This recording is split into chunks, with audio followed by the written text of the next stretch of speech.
In this brief slideshow, we are going to address the spatial nature of sound in rooms. The model that we are going to use is called the image model. This is just a drawing of the speakers and their early reflections as additional sources on the other side of the walls, like mirror images. Two stereo speakers would have 6 main reflections as shown here. Two noteworthy reflections are the first sidewall reflections and the corner secondaries. The strengths and positions of the reflections depend on the positions of the speakers themselves and the radiation patterns. Most discussions that you will see about directivity are about the dispersion of the frontal output of box speakers. They can have narrow or wide directivity, or even omnidirectional. They talk about constant directivity as one good goal, such that the frequency response is constant in all directions of the radiation pattern, leading to a good power response in the room. What doesn't occur to them is the direct-to-reflected ratio of the radiation pattern. It is simply assumed that all we want to hear is the direct sound from the front of the speakers.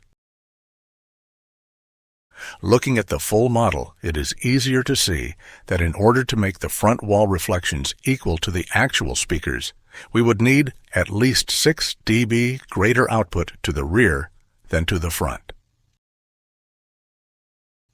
When we do this, we get a harmless image shift toward the reflecting surfaces that causes the instrumental images to come from a plane behind the plane of the speakers and from wall to wall, rather than just speaker to speaker.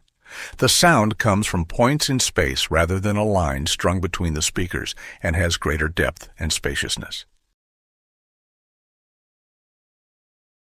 Here is the sound stage of direct-only speakers all forward and between the speakers. Here is the sound stage of direct and reflected output of the main speakers. The model also shows clearly the effect of speaker positioning on the images within the soundstage.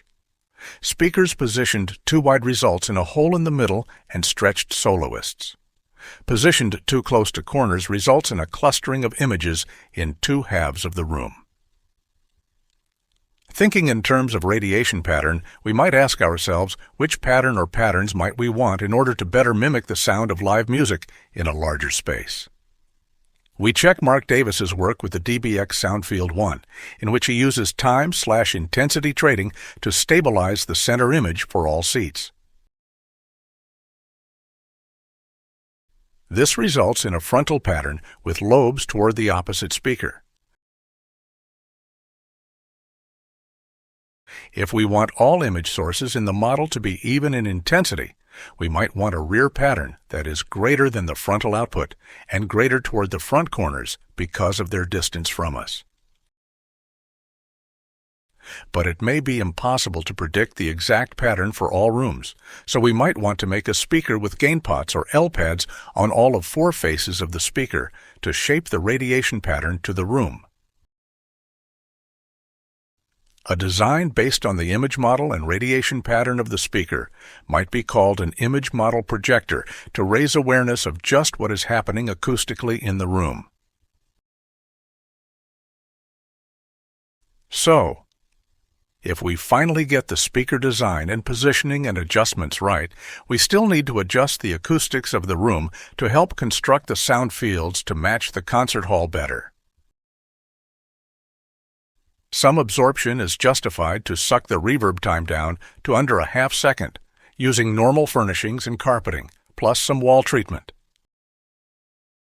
The first sidewall reflection should be absorbed to keep the center image stabilized as we go off-center in the seating.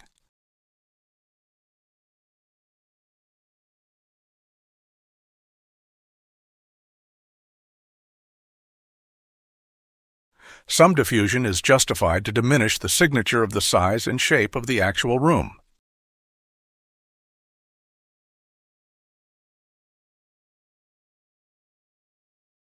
Dipoles and open baffle are interesting for delivering a good radiation pattern if placed and aimed properly for image modeling. They cancel the first sidewall reflection, and they have equal output in the direct and reflecting domains. Modern receivers are great for making all of the necessary adjustments for speaker distance, frequency response, gains, and crossover points between satellites and subs. Do it all right, and your stereo image will look something like this, and your surround image will look like this. Thanks.